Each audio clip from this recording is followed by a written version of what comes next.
Good evening and welcome to TC Network. I am Tingney Tim Hokip bringing you today's news. Today's top headlines include: I will personally invite Kuki-Zo MLAs to attend upcoming assembly session, says Manipur Chief Minister. KSO GHQ unhappy over admission result in National Sports University Imphal. News in details. Manipur Chief Minister N. Biren Singh on July 25 said he would personally send invitations to the 10 Kuki-Zo legislators to attend the upcoming assembly session.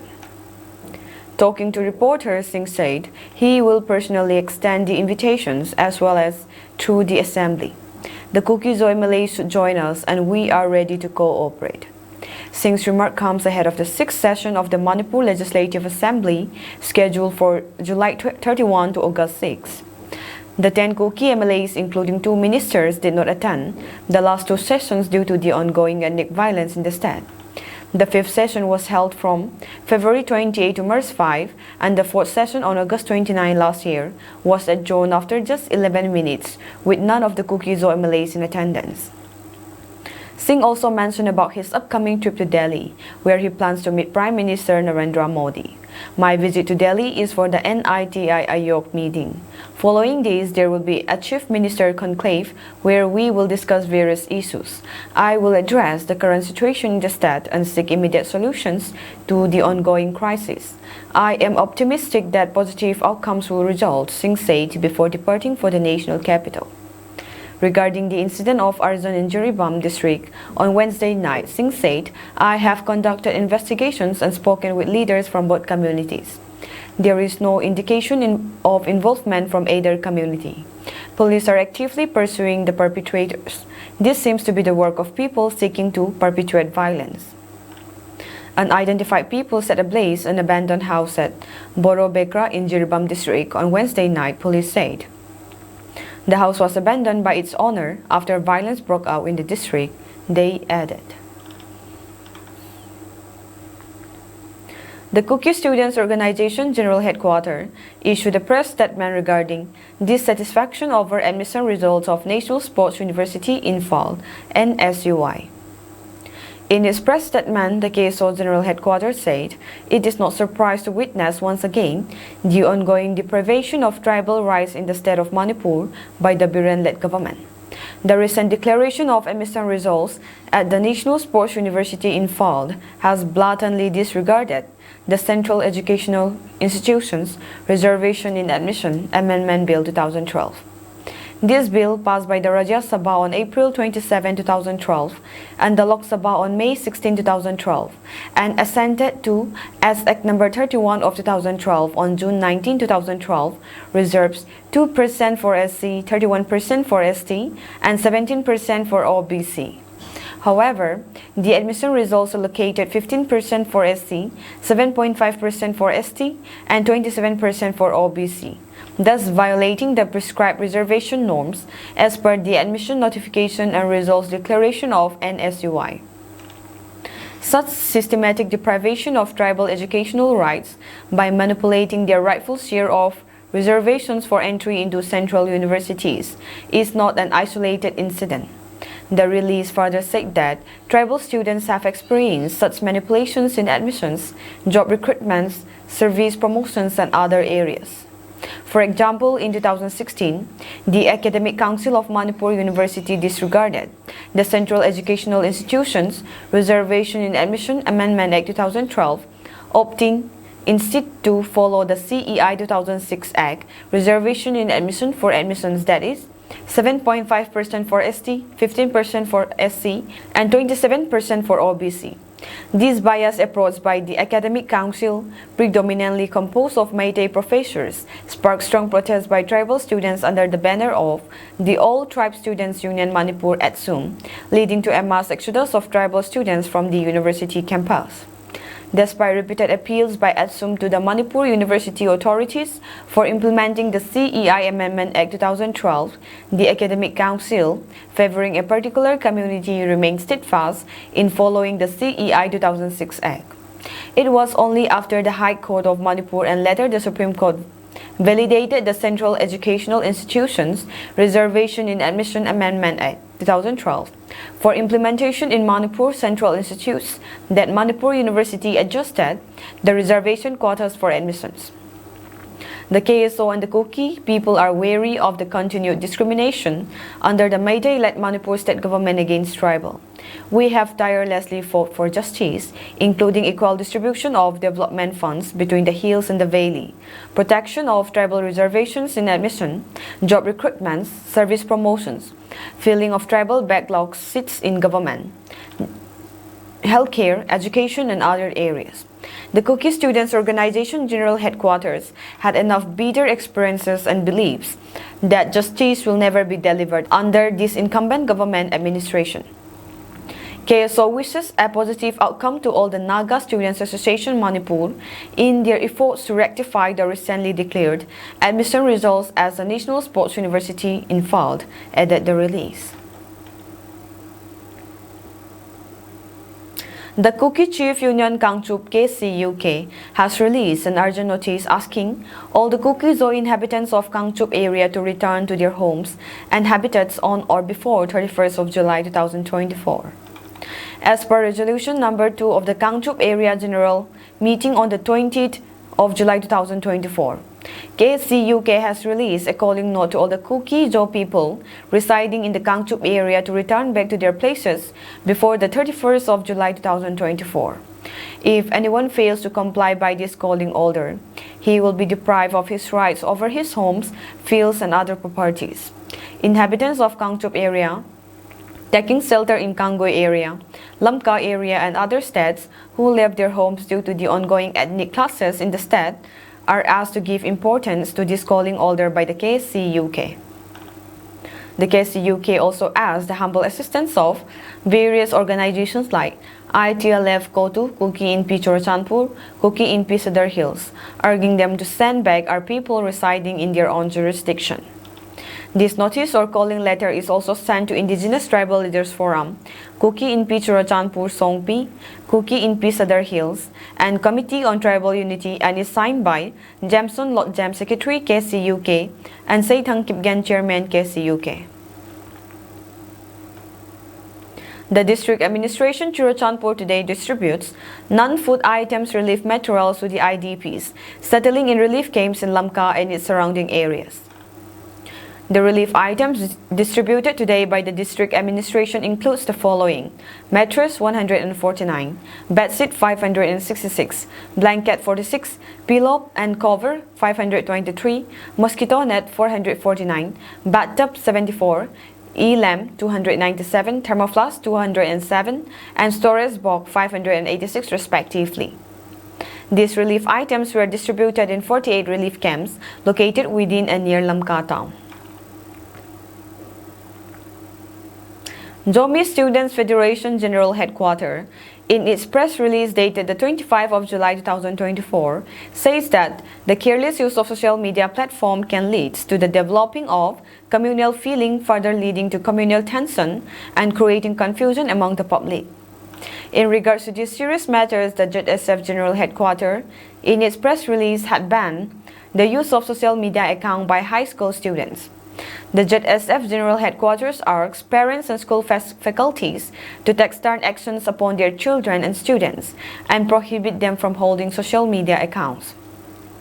There are many edited videos going viral on social media, which can spread communal feeling, and thus request everyone to stop creating such communal videos which can spoil the mindset of someone. The organization also urges the public not to share or comment on such videos. Social medias like WhatsApp, Facebook, and Instagram should be used wisely, the release added. The release further urges the parents and teachers to keep an eye upon the use of social media by the students and to support them to handle social media for their personal growth and development. The Kuki Inpi Manipur Youth Affairs Department, in collaboration with the 36 Assam Rifles, carried out highway repairing work at various places in the town this morning. The highway reconstructed today where ADC Road, Vivengnom CJM Office Road, and Tedim Road near the Solbrook School Junction and border within Tuibung Block. The road under maintenance today were one of the most damaged roads, which are very busy road and thus very much disturbs the passage of people through it, especially during the rainy seasons. This road also greatly hampers school students on their journey to their schools. The ADC Road was the worst of the two since water is stagnant in the middle of the highway due to improper culvert. Despite its condition, it is a very busy road which is traveled by people going to ADC, CJM, radio station, post office, fire brigade, and Greenwood School. Regarding today's road maintenance work, Zhang Hulun Haukip YA Kim Tang, the 36 Assam Rifles, fire brigaders and youth clubs and others for their timely help and cooperation. The Youth Affairs Department under Kim had aimed to do many great jobs for its people, and this highway maintenance is one of its aims. He also says that the Youth Affairs Department will be continuing this road maintenance in other parts of the town as well, and that it will likely extend over the frontline areas. All these works and goals will be made possible only with the support of the public, and he urges the continual support of the public so that they can do much greater work to ease the lives of the general public. In a landmark decision, the Manipur Cabinet has revised the minimum wages across various employee categories, marking a significant boost for laborers in the state. This decision emerged from a cabinet meeting held earlier today, where 16 agendas were discussed, primarily focusing on the forthcoming budget session slated for July 31. Dr. Sapam Ranjan Singh, the Minister of Information and Public Relations, conveyed the details during a press briefing this evening. He revealed that the Department of Labor's proposal to revise minimum wages had been approved.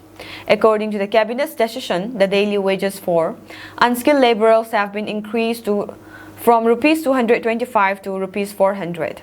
Semi-skilled laborers will now earn Rs 440 per day, up from Rs 248, while skilled laborers will receive Rs 480 per day, up from Rs 273.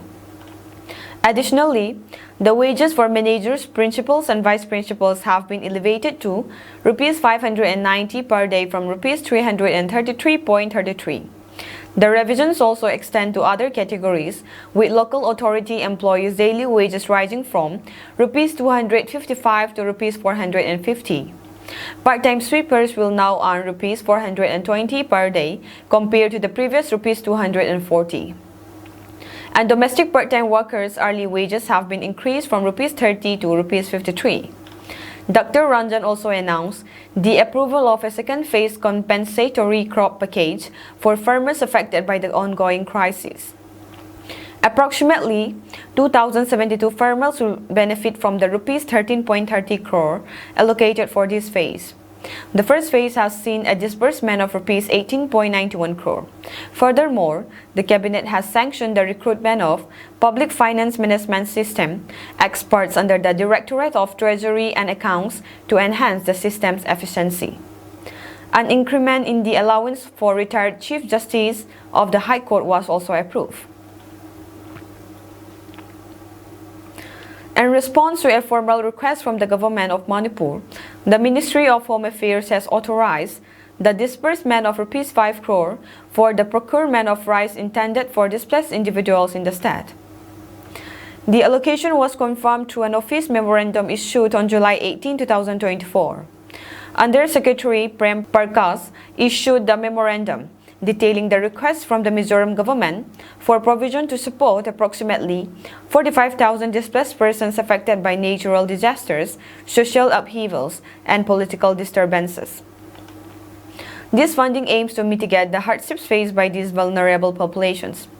The Zoram People's Movement has publicly expressed its approval of the central government's financial support, highlighting the importance of this aid in elevating the plight of disaster victims and refugees. The PM General Headquarters extended its gratitude to both the Chief Minister and the central authorities, acknowledging their commitment to addressing the immediate needs of these impacted.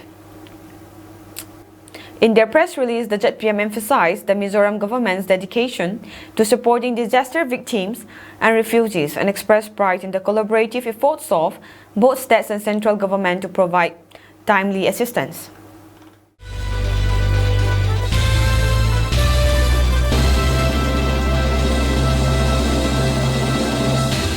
A soldier was killed in a gunfight with terrorists during an anti-terrorist operation by the Indian Army in Jammu and Kashmir's Kutwara on Wednesday. The soldier, a non-commissioned officer, NCO, was severely injured during the encounter and died of its injuries later. The army says the terrorist was also gunned down during encounter. This is the second such encounter within 24 hours in Kashmir. On Tuesday, a soldier was killed in action while the army thwarted an infiltration bid in Poonch district near the line of control. A terrorist was also gunned down. This is the second such encounter within 24 hours in Kashmir. On Tuesday, a soldier was killed in action while the army thwarted an infiltration bid in Poonch district near the line of control. The army had launched a joint search operation with the Jammu and Kashmir police after getting information about the presence of terrorists in an area in Kutwara's Kowut a few days ago. On 24 July, suspicious movement was observed and challenged by vigilant troops, in response to which terrorists opened indiscriminate fire. In the ensuing fight on one terrorist had been eliminated and a NCO injured. Operation is in progress, the army said in a statement. A search operation has been launched in the area. The official said this is the latest in a string of terrorist attacks in the region. The body lance next Subhas Kumar, who was injured in the intense gunfight on Tuesday and later died from his injuries, has been handed over to the army after autopsy. There has been a spurt in terror activities in the Jammu in recent months, raising fears about the revival of militancy in the region.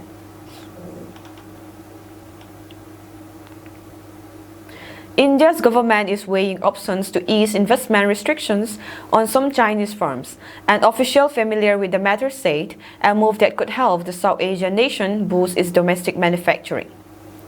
Discussions are underway on whether to give exemptions to Chinese firms in high-tech sectors like solar modules and critical minerals, the official said, asking not to be identified as the discussions are private.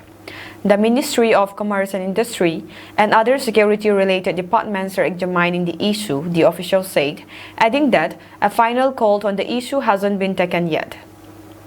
India-China relations spiraled downwards after a deadly 2020 border clash between the two nuclear-armed neighbors, with New Delhi imposing strict rules on Chinese business, banning Chinese apps, and slowing visa approvals. Indian firms, especially in manufacturing, say the curbs have hurt their operations and are undermining the government's ability to become a factory hub in the region. Reuters earlier reported India was considered easing the restrictions on some businesses. The government's annual economic survey report, authored by the chief economic advisor and released Monday, made a strong pitch for India to attract more investment from China as a way of boosting manufacturing. Focusing on foreign direct investment from China seems more promising for boosting India's exports to the US, similar to how East Asian economies did in the past, according to the report.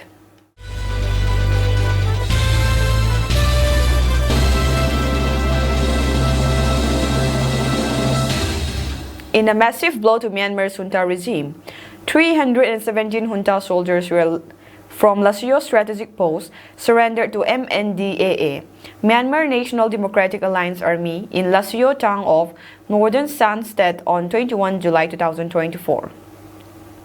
MNDAA, the defected soldiers led by a colonel rank, vote to fight back against the junta regime. This turn of events is a significant setback for the junta, as the loss of 317 soldiers from a single strategic post is a significant blow to its manpower and resources. MNDAA welcomed the defected soldiers with open arms, providing them with financial and logistical support. In a video of the welcoming ceremony, representatives of MNDAA assured the soldiers of their safety and guaranteed their relocation to MNDAA controlled areas.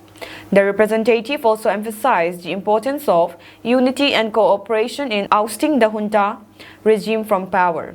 On the other hand, the defection of these soldiers from Lasio's strategic posts also underscores the challenges faced by Myanmar's junta regime in maintaining control over the northern San state. MNDAA, one of an ethnic arms groups in northern San state, has been gaining strength in recent years, attracting support from the local population that dissatisfied with the junta's rule. Israeli Prime Minister Benjamin Netanyahu defended Israel's ongoing war in Gaza and condemned American protesters in a scathing speech to the U.S. Congress on July 24, which triggered boycotts by many top Democratic lawmakers and drew thousands of protesters to the Capitol to condemn the war in Gaza and the humanitarian crisis it has created. 9 months into the war in Gaza, Netanyahu vowed to press on with the war until total victory. He also sought to bolster U.S. support for his country's fight against Hamas and other Iran-backed armed groups, and bitterly condemned widespread opposition in the United States to the war. America and Israel must stand together. When we stand together, something really simple happens. We win, they lose, said Netanyahu, who wore a yellow pin expressing solidarity with the Israeli hostages held by Hamas. Netanyahu's speech quickly took on a darker tone as he defended his country but also derided those protesting the war, gesturing to demonstrations happening as he spoke on the streets outside the U.S. Capitol as useful idiots for Israel's adversaries. He drew shouts of applause from many in Congress, but also silence from leading Democrats who declined to stand and cheer. Freed former hostages of Hamas and families of hostages listed in the House chamber as Netanyahu spoke. Lawmakers of both parties rose repeatedly to applaud the Israeli leader, while security escorted out protesters in the gallery who rose to display T-shirts with slogans demanding that leaders close a deal for a ceasefire and the release of all hostages. A weeping Rep. Rashida Tlaib, a Michigan Democrat, held a sign in the House chamber that says "War Criminal." Netanyahu accused the numerous protesters of the war in the United States of standing with the militants who he said killed babies in Hamas' attack on October 7. The protesters had stand with them, they should be ashamed of themselves, he said. With criticism against him rising in Israel too, Netanyahu also aims to portray himself as a statesman respected by Israel's most important ally.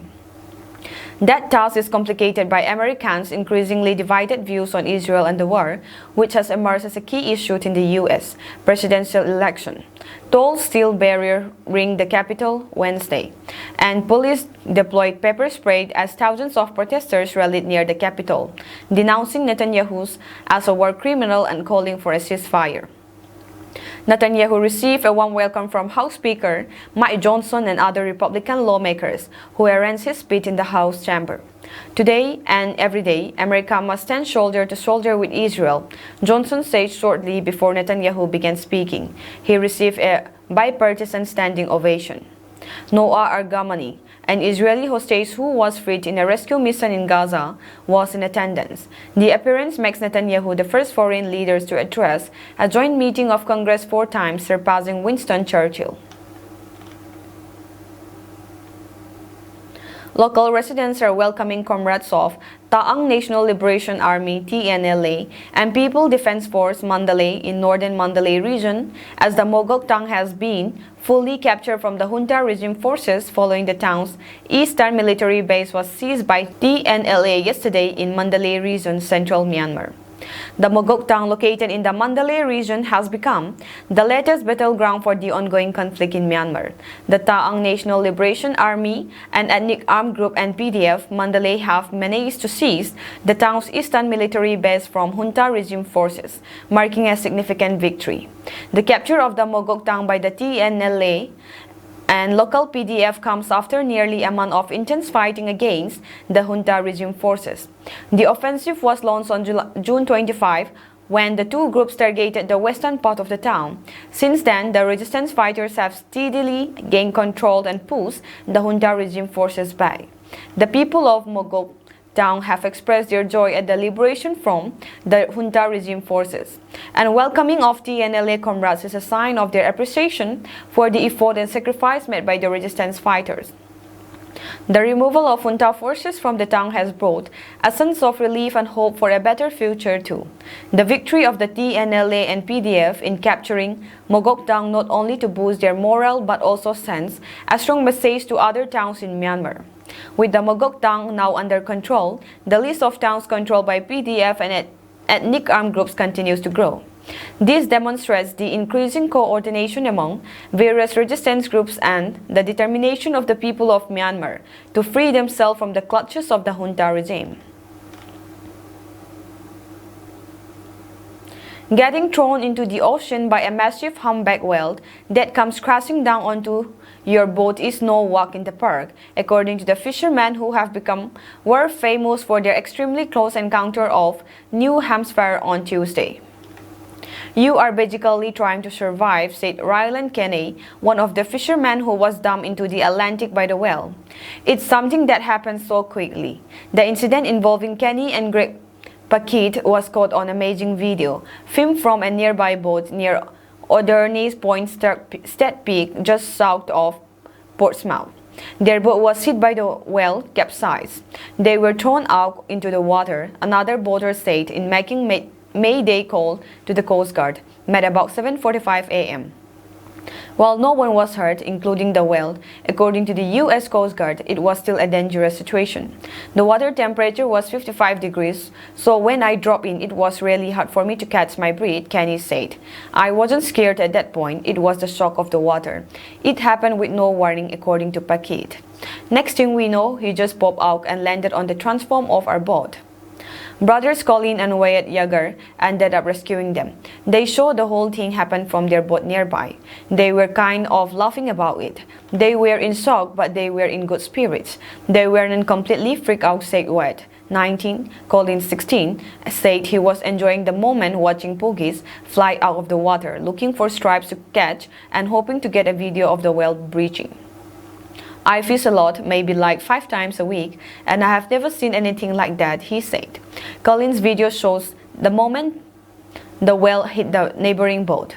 White shouts in surprise and immediately turns the boat around to rescue the man in the water. Kenney and Paquette had other friends out on the water in a bigger boat, so the brothers dropped them off and continued on with their morning. "I thought it was just a crazy, memorable experience. I'm just happy that everyone was all right, so it's not a terrible memory for anyone," Colin said. The boat was recovered from the water. It ended up with a cracked engine. The Coast Guard asked boaters who see whales off New England's coast to report the sightings. The video almost immediately went viral and was quickly played around the world, just like another whale versus boat incident in the area almost exactly 2 years ago. The story even attracted the attention of Captain Dave Portnoy, who himself had to be rescued by the Coast Guard last week. German Chancellor Olaf Scholz, U.S. Vice President Kamala Harris, as a competent and experienced politician who could well win the U.S. election, but stopped short of endorsing her over Republican Donald Trump. While Scholz's nearly 2-hour-long summer news conference touched on an array of topics including his own bid of re-election, the November 5 presidential vote in Germany's top threat, and security ally dominated reporters' questions. The election campaign in the U.S. will certainly be exciting, now with a slightly new lineup and a new constellation, said Scholz. "I think it is very possible that Kamala Harris will win the election, but the American voters will decide." Scholz had been unusually direct in his endorsement of U.S. President Joe Biden before the latter dropped his re-election bid last week and endorsed Harris as the Democratic Party's candidate to face Trump in the November election. Many German politicians are concerned about a possible return to the White House of Trump, who vows to impose higher tariffs on imports if elected and to put conditions on U.S. support for members of the NATO military alliance. Germany was frequently the focus of Trump's ire during his first 2017-21 term due to its trade surplus with the United States and low spending on defense, which it has however increased significantly since Russia's invasion of Ukraine. Scholz said he had met Harris several times. "This is a competent and experienced politician who knows exactly what she is doing," he said. She knows what she wants and what she can do. The chancellor danced around a reporter questions about whether he had directly contacted Trump after the July 13 assassination attempt on the ex-president, instead saying he had extensive contacts in other countries, always within the appropriate framework. Scholz said he would work well with whoever won the November election. In the U.S. separately, Scholz assured that he would be standing for re-election in next year's federal vote as the candidate for his central-left Social Democrats, SPD, despite weak poll ratings and a recent survey that showed just one-third of SPD members wanted him as their candidate. As if, like Biden, he might consider renouncing his bid for re-election. Scholz dog, thank you for the very nice and friendly question. That is all for today's news, and have a pleasant evening ahead.